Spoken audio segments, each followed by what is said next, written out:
आरहत वाङ्मय में कहा गया है, चित्त मंत मचित्तं वा अप्पम वा जइवा बहुम दंत सोहन मित्तम्पि ओग हंस अजाइया। जैन वाङ्मय में 18 पाप की प्रवृत्तियां बताई गई हैं। प्राणातिपात, मृषावाद, अदत्ता दान, मैथुन, परिग्रह, क्रोध, मान, माया, लोभ, राग, द्वेष, कलह, अभ्याख्यान, पैशून्य, पर परिवाद, अरति रति, माया, मृषा, मिथ्या दर्शन, शल्य। ये 18 पापात्मक प्रवृत्तियां हैं, पाप का बंद कराने वाली हैं। पाप की प्रवृत्तियों से आदमी अपने आप को बचाने का प्रयास करे, यह एक धार्मिकता का कार्य है, लक्षण है। ऐसे तो आदमी को निडर अभय रहना चाहिए, क्यों भयभीत होना तो एक दुर्बलता है, कमजोरी है। अभय होना चाहिए। अभय के मैं 2 अर्थ करना चाहूंगा कि न तो खुद को डरना चाहिए और न दूसरों को डराना चाहिए।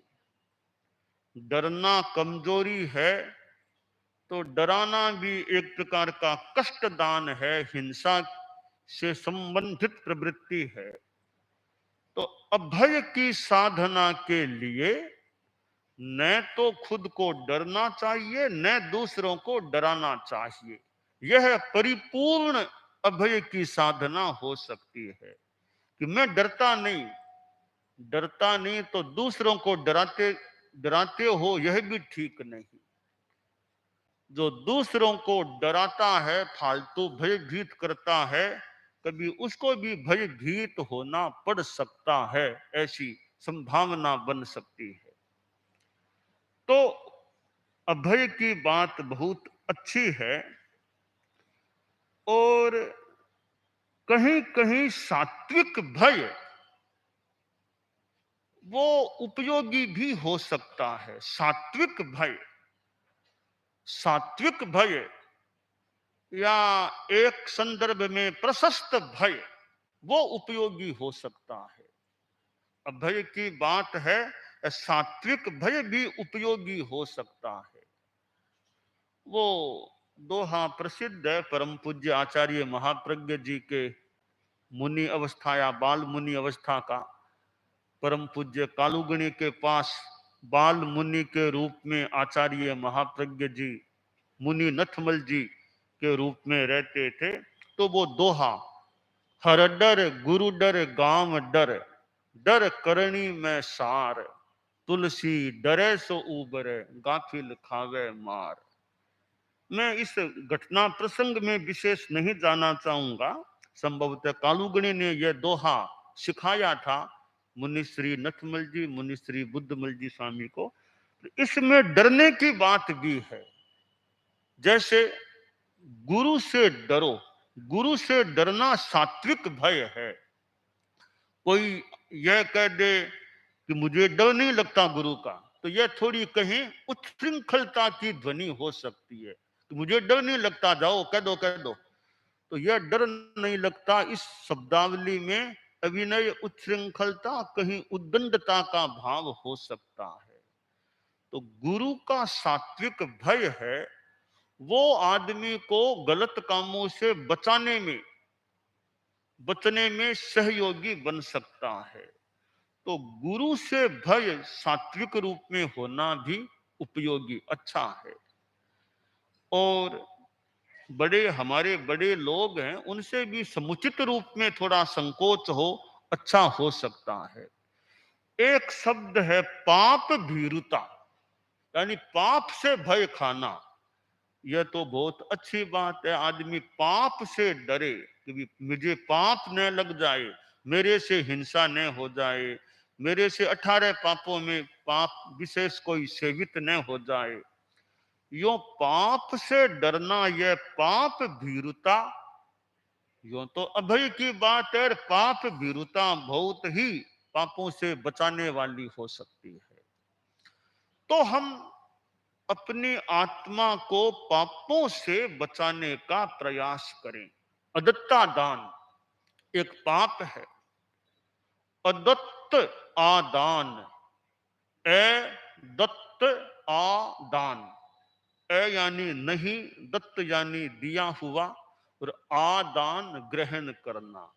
जो वस्तु हमको नहीं दी गई है, हम उसको एक गलत रूप में ले लेते हैं, उठा लेते हैं चोरी के रूप में, वह अदत्ता दान है।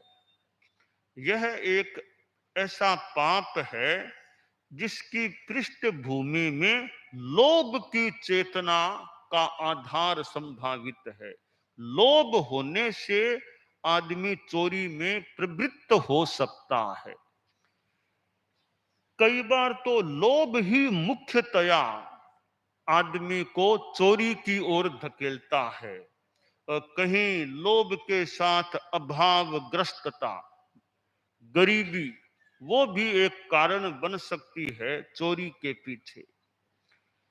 तो साधु के तो तीसरा महाव्रत अदत्ता, सर्व अदत्ता दान विरमण के रूप में होता है। गृहस्थ मान लें, श्रावक है, गृहस्थ है, साधु जितनी प्रामाणिकता की साधना का संकल्प नहीं भी रख सकते, फिर भी प्रयास रखें कि चोरी से बचें। दूसरे की मलकियत में दूसरे की कोई चीज है, उसको हम लेने का, हड़पने का, उठाने का प्रयास न करें। और बच्चों में भी ऐसे संस्कार रहें, दिए जाएं कि चोरी नहीं करना। स्कूल में बच्चे पढ़ते हैं, घर में भी बच्चे होते हैं, ये चोरी नहीं करना, चोरी करना ठीक नहीं। पर धन धूल समान, पराया धन धूल के समान है। ऐसी चेतना की प्रामाणिकता रखना है। प्रामाणिकता के लिए चोरी नहीं करना और मुंह से गलत बात नहीं बोलना, झूठ नहीं बोलना, ये दो आयाम हैं प्रामाणिकता के। एक आयाम है चोरी नहीं करना, दूसरा आयाम है झूठ नहीं बोलना, न झूठ बात लिखना। यह प्रामाणिकता द्विआयामी है, और यह जीवन में आ जाए, आदमी झूठ से बचे और चोरी से बचे, तो मानना चाहिए प्रामाणिकता इस आदमी के जीवन में आई है। आप लोग गृहस्थ हैं, दुकान, ऑफिस, फैक्ट्री, धंधा, इंडस्ट्री, कितनी कितनी चीजें आपसे जुड़ी हुई हो सकती हैं। और इस सारे आर्थिक जगत में आदमी प्रामाणिकता कितनी रखता है। ठीक है, पैसे का आपके लिए तो बहुत मूल्य हो सकता है, साधुओं की, ठीक है, साधुओं को इतना सीधा कोई पैसे से संबंध नहीं है। परोक्ष में किसी रूप में हो भी जाए, सीधा साधुओं का इतना संबंध नहीं है। पर गृहस्थों का जीवन तो सामान्यतया पैसे से जुड़ा हुआ होता है। और गृहस्थ के पास पैसा न हो तो समस्या हो सकती है, साधु के पास तो पैसा हो तो समस्या, गृहस्थ के पास पैसा न हो तो समस्या, दोनों ओर समस्या है। साधु के पास कोडी है तो साधु कोडी का नहीं, साधुपने में बाधा है। गृहस्थ के पास पैसा नहीं है तो गारहस्थ्य में बाधा आ सकती है। इसलिए यह अर्थ, काम, धर्म, मोक्ष की गारहस्थ्य में, गारहस्थ्य का यह जो रथ है एक प्रकार का, उसके दो पहिए हैं, एक अर्थ और दूसरा काम।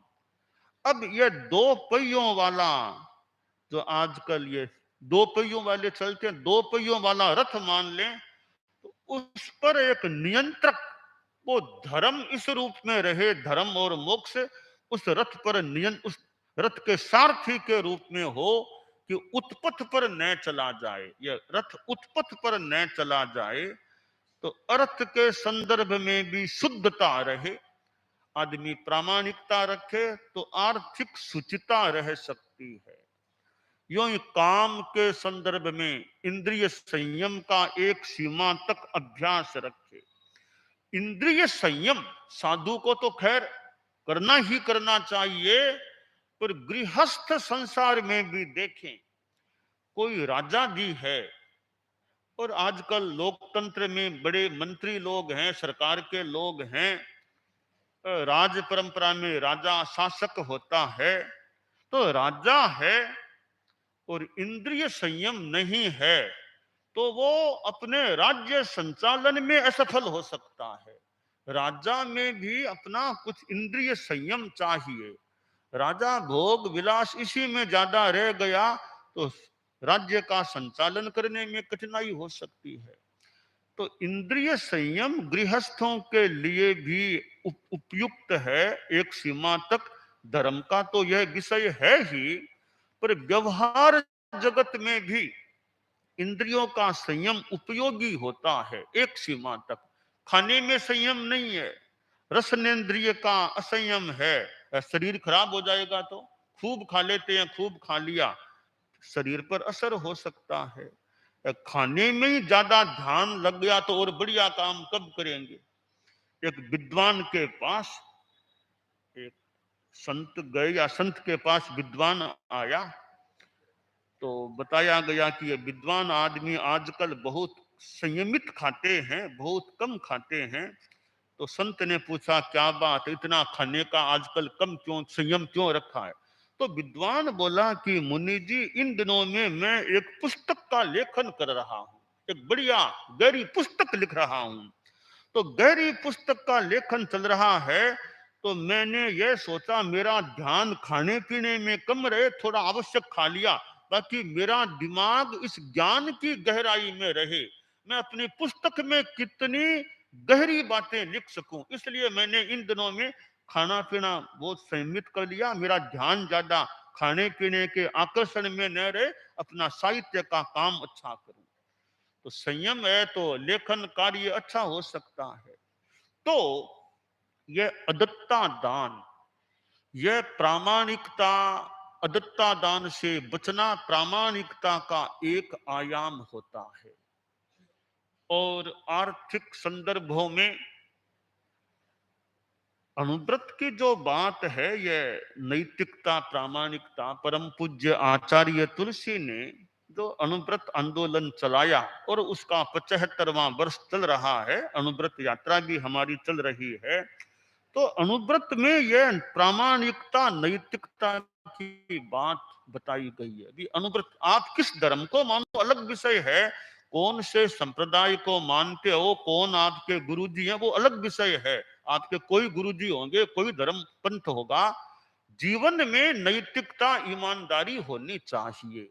यह अनुव्रत की बात है। अनुव्रत का जहां संदर्भ है वहां संप्रदाय की बात गौण है, कौन गुरु यह बात भी गौण है। और मैं तो यहां तक कहता हूं, आप आस्तिक हो या नास्तिक, यह बात भी गौण है। अनुव्रत की बात है आपका जीवन का आचरण अच्छा होना चाहिए, ईमानदारी होनी चाहिए। आपके ऑफिस में, दुकान में देवी देवताओं की फोटोज भी हो सकती है, गुरु की फोटो हो सकती है, कईयों के अपने गुरु की फोटो, घर में, एक दुकान में, एक ऑफिस में, कहीं मान लो भगवान महावीर की फोटो जैनों के ऑफिस आदि में मान लो मिल जाए, और किसी के और कोई फोटो मिल जाए, तो ये फोटो अपनी अपनी आस्था की बात हो सकती है। परंतु मेरा परामर्श यह है, ईमानदारी की फोटो कह दो, कुछ भी कह दो, वो दुकान में है या नहीं।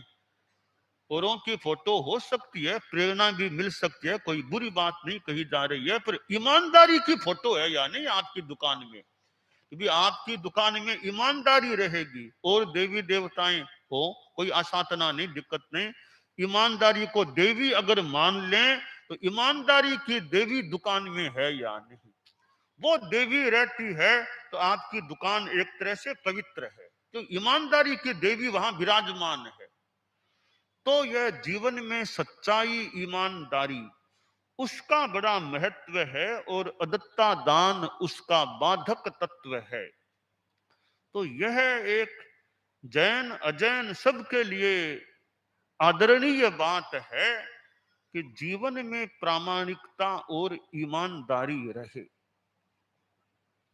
और अच्छे संस्कार हो। माता पिता के द्वारा भी अच्छे संस्कार दिए जा सके। मौके मौके पर भाई अपने देखो अप्रामाणिकता नहीं करना, बिजनेस करते हो धंधा अपने अप्रामाणिकता, अपने धोखाधड़ी नहीं करना, अपने माल बेचना करना, धोखाधड़ी नहीं करना है।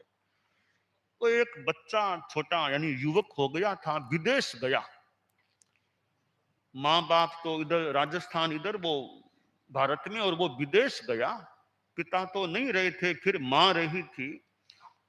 युवक वो बेटा गया, कुछ दिनों बाद ही माँ के लिए एक विदेश से आभूषण की पेटी भेजी। तो माँ के पास पेटी पहुंची, माँ ने देखा, सोचा भी मेरा बेटा इतना तो उर्मा वाला नहीं है कि इतनी कमाई इतने दिनों में कर ले और मेरे लिए आभूषणों की पेटी भेज दे। लगता है कहीं चोरी करके ये माल भेजा है। माँ भी अच्छी एक थी, अपना अनुमान लगा लिया कि चोरी का माल होना चाहिए।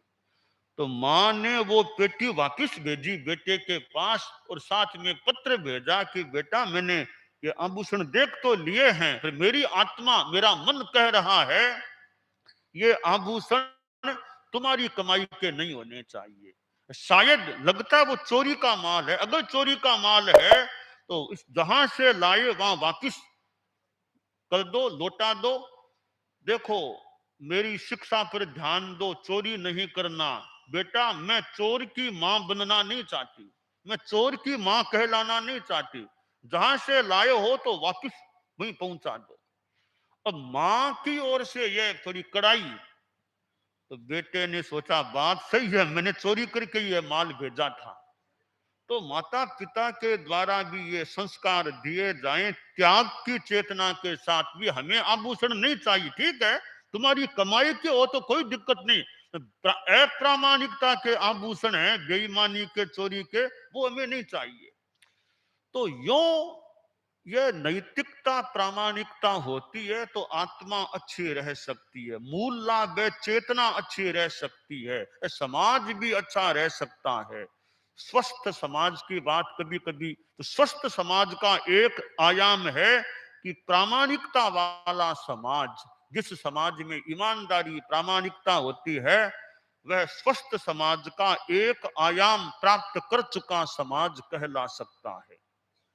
तो अदत्ता दान जो 18 पापों में तीसरा पाप है, उससे विरमण की चेतना गृहस्थों में, ठीक है साधु जितनी उच्चतम कोटि की प्रामाणिकता आने में कठिनाई हो तो भी बहुत कुछ प्रयास करके और जीवन में प्रामाणिकता, ईमानदारी को रखने का अभ्यास, प्रयास होना चाहिए। एक सेठ जी थे, तो कपड़े की दुकान थी। तो सेठ साहब तो यूं थोड़े अंदर उधर बैठे थे, मुनीम जी थे वो ग्राहकों से बात कर रहे थे। एक ग्राहक आया, कपड़े का मूल्य पूछा, मुनीम जी ने मूल्य बता दिया, इतना यह मूल्य है। तो वो ग्राहक बोला जी ये तो ज्यादा पड़ेगा, थोड़ा कम करो, कम, बार बार का कम करो, मूल्य कम करो, कम करो। तो मुनीम जी ने थोड़ा सा मूल्य कम कर दिया। कपड़ा मापा, कपड़ा मापने में थोड़ी सी कमी रख दी, थोड़ा कम दिया कपड़ा, ताकि हिसाब बराबर बैठ जाए। मूल्य मैंने कम लिया है तो कपड़ा भी मैं कम दूंगा, तो थोड़ी सी यूं चतुराई से कपड़ा कम दे दिया। तो ग्राहक बाहर निकला, तो सेठ जी से कहा, सेठ साहब वो ग्राहक आया था, आपने देखा होगा, बहुत जिद किया, आग्रह किया कि मूल्य कम करो। मैंने मूल्य कम कर दिया, तो साथ में मैंने कपड़ा भी कम दिया उसको, तो हिसाब हमारा बराबर बैठ जाएगा। सेठ जी बोले रे ना ये गड़बड़ बात है, इसको वापस बुलाओ, वापस बुलाओ आदमी को। तो वापस बुलाओ, हिसाब दोबारा करो। तुमने कपड़ा कम क्यों मापा? हाँ, मूल्य कम करना न करना हमारी इच्छा की बात है, मूल्य कम कर दिया, फिर कपड़ा एक चतुराई और थोड़ी धोखे के रूप में कम देना यह गलत बात है, तो वापिस कपड़ा बराबर देना पड़ेगा। यह प्रामाणिकता की बात है। भी मूल्य कम करो न करो, दुकानदार की इच्छा की बात, मूल्य हमारा यही है, भले कम मत करो पर माप के दो, उसमें गड़बड़ी नहीं होनी चाहिए। ये प्रामाणिकता की अनेक चीजें हैं। तो अनुव्रत की जो बात है, आचार्य महाप्रज्ञ जी प्रेक्षा ध्यान कराते थे, गुरुदेव तुलसी अनुव्रत के प्रवर्तक कहलाते। तो अनुव्रत यात्रा में अनुव्रत की जो बात है, प्रामाणिकता है, वो हमारे जीवन में जितनी मात्रा में पुष्ट हो जाए, वो जितनी मात्रा में होगी उतनी मात्रा में हमारे जीवन की एक पूंजी हो सकेगी। दानान शिष्ठम अभयपयाणम सच्चे सुया अणवज्जं वयंती तवे सुया उत्तम बंभचेरम लोगुत्तमे समणेनाय पुत्र